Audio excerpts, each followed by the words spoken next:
In 10 Tagen von Deutschland nach Miami in einem zweimotorigen kleinen Flugzeug über den Atlantik, durch die Arktis und das mitten im Winter. Das größte Abenteuer unseres Lebens.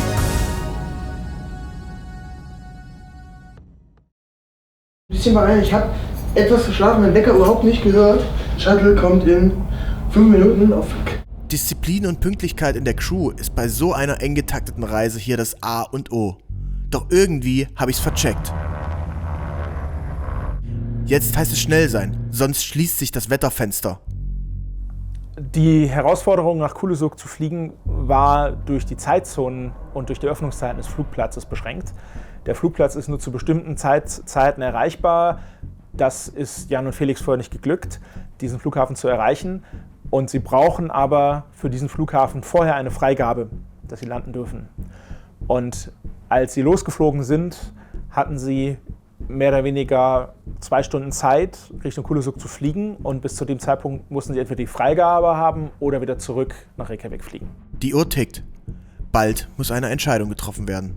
Doch hier kommt Jans Rolle ins Spiel. Oder die Bitte an mich war, kannst du, während wir unterwegs sind, dort anrufen und in Kulusuk und fragen, ob die landen können. Währenddessen überwachen Jan und Felix geduldig die Instrumente. Du bist aber jede Stunde genau am Kontrollieren, wo bist du gerade, haben wir den Waypoint, also den Wegpunkt erreicht, in der richtigen Zeit, mit dem richtigen Kerosinverbrauch. Also du bist permanent am Gucken. Dazu kommt, dass wir mitten über dem Ozean keinen Funk- oder Radarkontakt herstellen konnten. Dann die entscheidende Rückmeldung von Jan Stumpf. Der war nicht sonderlich gut gelaunt, der Mensch, als ich ihn am Telefon hatte.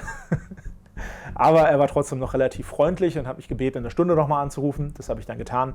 Und dann hat er die Freigabe erteilt. Die konnte ich denen per Satellitentelefon mitteilen. Und dann war auch die Landung in Kulusuk kein Problem und ich glaube sogar wunderschön.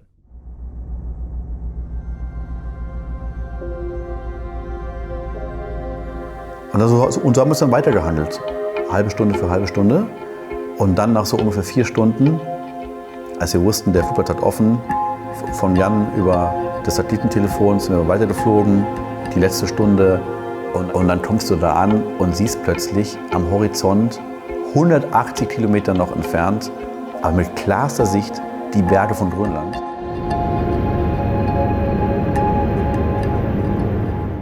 Vor uns liegt die größte Insel der Welt. Ein Ort so weit weg, so extrem und so faszinierend. Grönland begrüßt uns von seiner schönsten Seite. Und dann das weiß zugefrorene Meer zu sehen, wodurch die Eisschollen, die Wellen sichtbar waren und die Eisberge, die da durchgeschwommen sind, das war ein ganz spezieller Moment. Das hat was Mystisches, fast schon Spirituelles gehabt, als wir da tief über die Eisberge geflogen sind.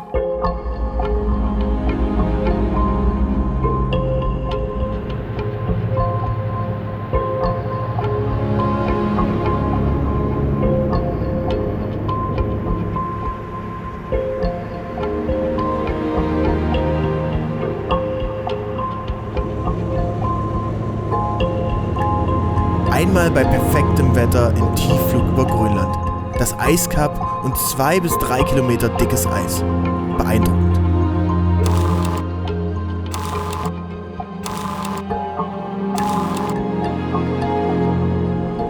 Unser Zielflughafen kommt in Sicht.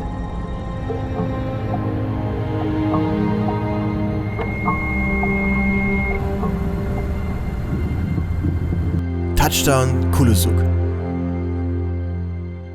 Hallo Freunde, wir sind gelandet auf Grönland.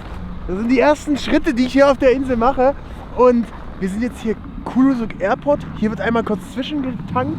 Wir sind auf einer vereisten Piste gelandet. Die haben wir extra für uns geräumt. Es gibt heute nur noch 2, 3 andere kleine Flieger. Hier hinten tanken die uns gerade den Flieger wieder auf. Und ich habe ein bisschen Chance, mich umzusehen. Es ist wirklich sehr, sehr beeindruckend und ich habe sowas noch nie gesehen. Also dieser Landeanflug war so besonders mit den ganzen Eisbergen und mit den Wellen und mir fehlen echt die Worte. Also ihr kennt mich ja, ich laber sonst ohne Ende, aber heute bin ich wirklich ein bisschen sprachlos. Das ist echt das ganz, ganz Krasses hier und ich bin so happy, dass ich hier sein kann. Tanken, Füße vertreten, pinkeln und wieder rein in unsere Libelle. Das Etappenziel heißt Kangerlussuaq.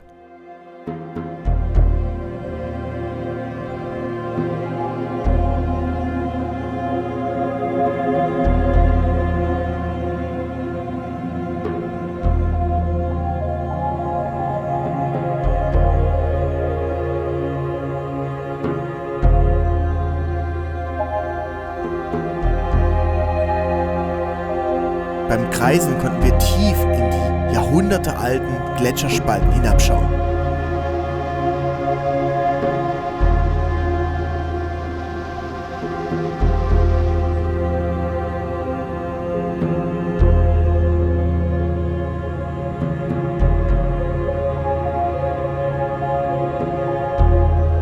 Die Landebahn ist enorm.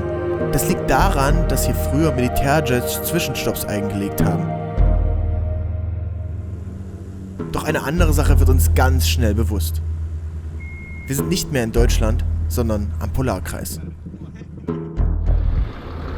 Jetzt geben wir wieder ein kleines Temperaturupdate. Oh, ist doch scheiß kalt. Du musst mal was hier anziehen hier. Es ist scheiß kalt. Ihr könnt es euch nicht vorstellen. Es sind minus 25 Grad. Alleine irgendwie 5 Minuten und man ist komplett durch. Wir haben Handschuhe, die beheizt sind. Aber irgendwie selbst das so richtig, hat noch nicht geholfen. Es sind jetzt minus 30 Grad hier draußen. Und es frieren die Augenlider so ein bisschen ein. Eigentlich alle Extremitäten, die länger als eine Minute draußen sind, frieren richtig krass ab. Ich habe hier richtig fette Handschuhe an. Aber für die Kamera und so muss ich dann doch immer mal ausziehen. Aber es ist trotzdem einfach eine krasse Erfahrung. Übernachtung in der Polar Lodge. Im Mehrbettzimmer mit Toilette auf dem Gang. 180 € pro Nacht. Wir hoffen, die Heizungen halten hier durch. Wir sind früh rausgekommen und mir schlotterten schon die Knie. Minus 30, minus 40 Grad ist erstmal sehr kalt. Das ist, ich würde mal bezeichnen, auch eine gewisse Art von Schmerz.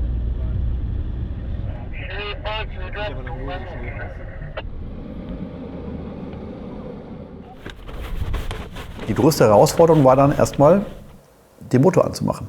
Weil das Flugzeug ist genau bis minus 30 Grad zugelassen. Wir hatten minus 30 Grad, es war also am Rande der Betriebstemperaturen. Und der Motor ist auch erstmal ganz zäh angesprungen.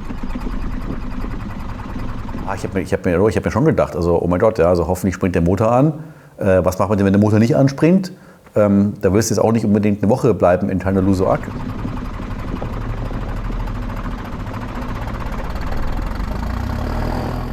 Beim 3. oder 4. Versuch ging es dann so langsam los. Und schließlich sprang auch der 2. an.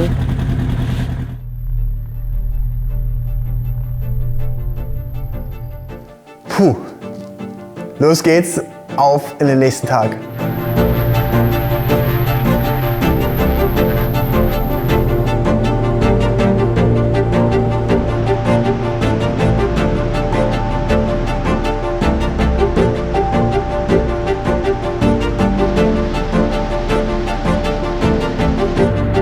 Bilder aus der Luft zu machen ist definitiv immer ein Highlight und bei so einer Kulisse mal Bilder machen zu dürfen, das wäre auf jeden Fall echt auch mal ein Traum von mir. Ein